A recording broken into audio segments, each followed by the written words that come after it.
በዚህ ልክ የኢትዮጵያውያን አርቲስቶች ተሰባስበው ያደመቁት ሽምግልና በዚህ ምድር ታይቶ አይታወቅም። አንድም የቀረ የለም፣ አንድም ያልተሳተፈ የለም። ኢትዮጵያውያን አርቲስቶች በሙሉ በዚህ ቦታ ታድመዋል። ምናልባት ኪነ ጥበብ ለአንድ ሳምንት ያህል በኢትዮጵያ ስራ ያቆመች ይመስላል። ምክንያቱ ደግሞ የሉላ ገዙ ሽምግልና ነው። ባለፈው ሳምንት የቦሌ አዲስ አበባ ጎዳናዎች እጅግ በጣም ብዙ በሆኑ አርቲስቶች ተጨናንቆ ውለዋል። በታሪክ በዚህ ልክ በዛ ብሎ አርቲስቶች ሲሰባሰቡ በኢትዮጵያ ውስጥም አይተንም ሰምተንም አናውቅም። ምክንያቱ ደግሞ የሉላ ገዙ ሽምግልና ፕሮግራምም ነበርም። እጅግ በጣም ያልተጠበቁ እንግዳዎች ከሀገር ውስጥም ተሰባስበዋል።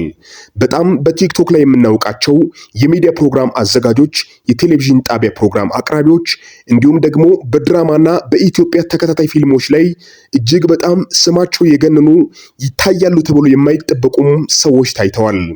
እጅግ በጣም ቅንጡ በሆኑ መኪናዎች ከተማይቱን አጨናንቀውታል።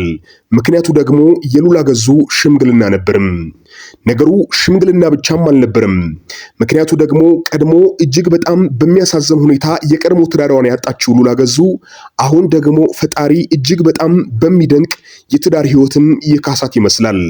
በሚያስደንቅ ሁኔታ ብዙ ኢትዮጵያውያን የታደሙበት ከሰርግ ያልተለየ የሽምግልና ፕሮግራም በኢትዮጵያ ታሪክ ተሰምቶም ታይቶም በማይታወቅ ሁኔታ ተከናውኖ ሰንብቷል።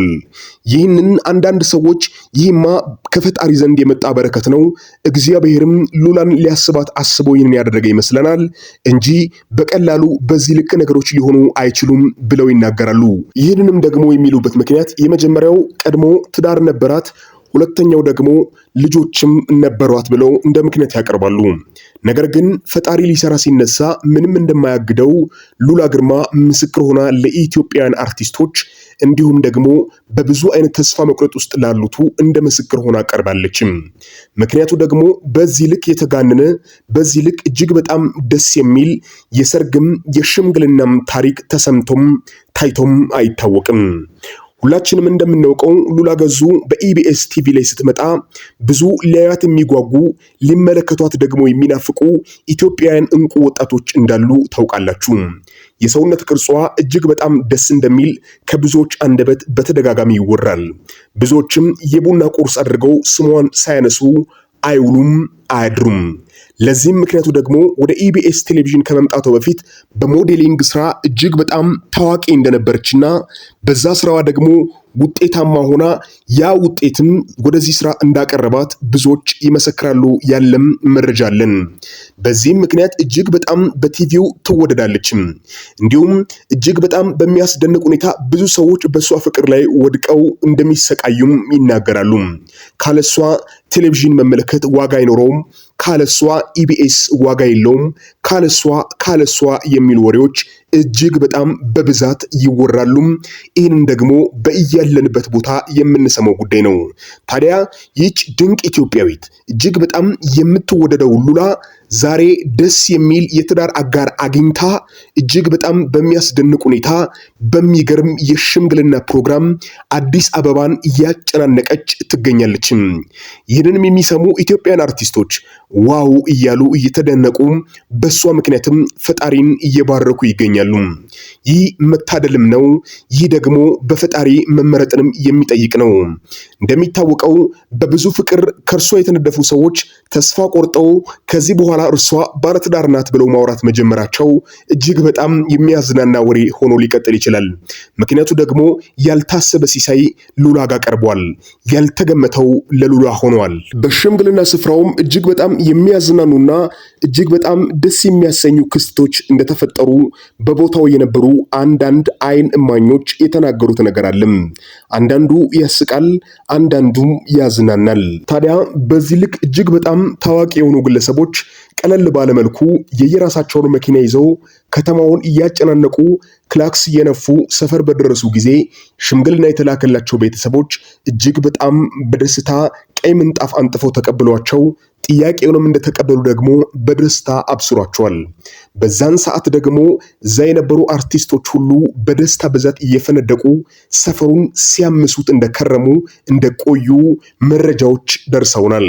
ታዲያ ምን ታስባላችሁ?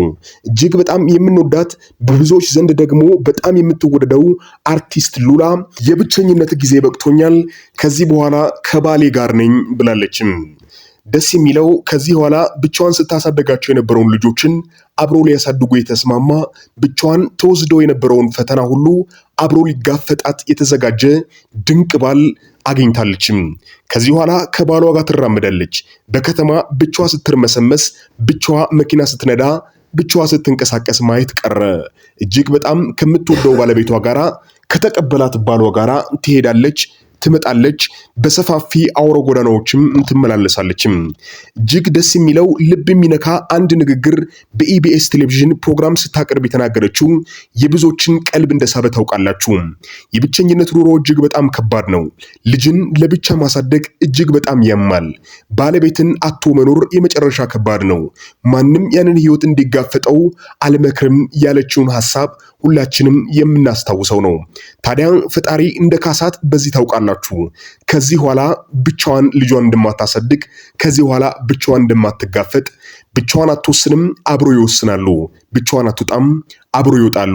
በዚህ አስደናቂ የሽምግልና ፕሮግራምም የኢቢኤስ ቴሌቪዥን ሰራተኞች አብሮ ሰራተኞቿ ከእርሷ ጋር ፕሮግራም የሚያዘጋጁ ሁሉ እጅግ በጣም ደስተኞች እንደሆኑና የሷ በዚህ አይነት መልኩ መሳካት ለኛም ስኬት ነው ሲሉ ደስታቸውን በአደባባይ እየገለጹም ይገኛሉ።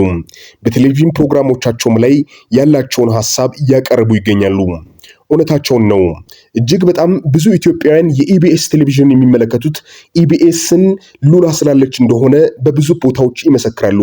ምክንያቱ ደግሞ እጅግ በጣም ጨዋ፣ አስተዋይ፣ የምትናገረውን ጠንቅቃ የምታውቅ፣ ብዙዎችን በሚያሳምን መንገድ የምትናገር በደንብ በሳል እንደሆነች በብዙዎች ዘንድ ይመሰከርላታል። በተለይ ብቻዋንም በምታዘጋጃቸው ፕሮግራሞች ላይ የምታቀርባቸው ሐሳብ፣ የምታሳያቸው ፊቶች ደግሞ እጅግ በጣም ደስ የሚሉና ብዙዎችን የሚማርኩ እንደሆኑ ብዙ ኢትዮጵያውያን ይመሰክራሉ። ታዲያ ይህች ለኢትዮጵያውያን ሁሉ መልካም ታስብና ከሚያዝኑቱ ጋር አብራ ስታዝን ከሚያለቅሱቱ ጋር አብራ ታለቅስ የነበረችው ሉላ ዛሬ የደስታዋ ቀን ሆኖ ውሏል። ብዙ ኢትዮጵያውያንም ደግሞ ደስታቸውን በዚህ መልኩም በዛኛውም አቅጣጫ እየገለጹም ናቸው። ታዲያ ያላሰበችው ሲሳይ የገጠማት ሉላም እጅግ በጣም ደስተኛ እንደሆነችና ፈጣሪ በጣም መልካም ነገር አደረገልኝ ስትል ብዙ ኢትዮጵያውያንን እያመሰገነች በደስታዬ ስለተካፈላችሁ፣ ጥሬን አክብራችሁ ስለመጣችሁ፣ መልካም ነገር ለኔ ስለተመኛችሁ እጅግ በጣም አመሰግናችኋለሁ ስትል ልብ በሚነካ መልኩ ሐሳቧን በቴሌቪዥን ገልጻለችም። ካሁን በኋላ እጅግ ደስተኛ ነው መሆነው፣ እጅግ በጣም ትልቅ የህይወቴ ጥያቄ ተመልሶልኛል፣ እግዚአብሔርም ጸሎቴን ሰምቷል ስትል ደስታዋን በእንባ ገልጻለችም።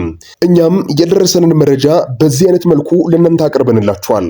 እናንተ ደግሞ ቻናላችንን ሰብስክራይብ እያደረጋችሁ ሐሳብ አስተያየቶቻችሁን ደግሞ በኮሜንት መስጫ ሳጥን ላይ ያስቀምጣችሁ ሐሳባችሁን እንድታስቀምጡ በታላቅ ትህትና እናሳስባለን።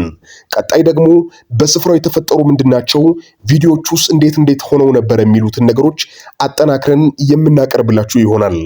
ለቻናላችን ቤተሰቦች ስለሆናችሁ እጅግ በጣም እናመሰግናለን። ለእናንተ ደግሞ አዳዲስና ትኩስ መረጃዎችን ለማቅረብ ሁል ጊዜ እንተጋለን። እስከዛው ሰብስክራይብ እያደረጋችሁ ይህንን ደግሞ የደስታ ቪዲዮ ለብዙዎች ሼር እያደረጋችሁ እንድታስተላልፉ ስንል በታላቅ ትህትና እንጠይቃችኋለን። መልካም ቀን፣ መልካም ምሽት ይሁንላችሁ። ዋርካ ሚዲያ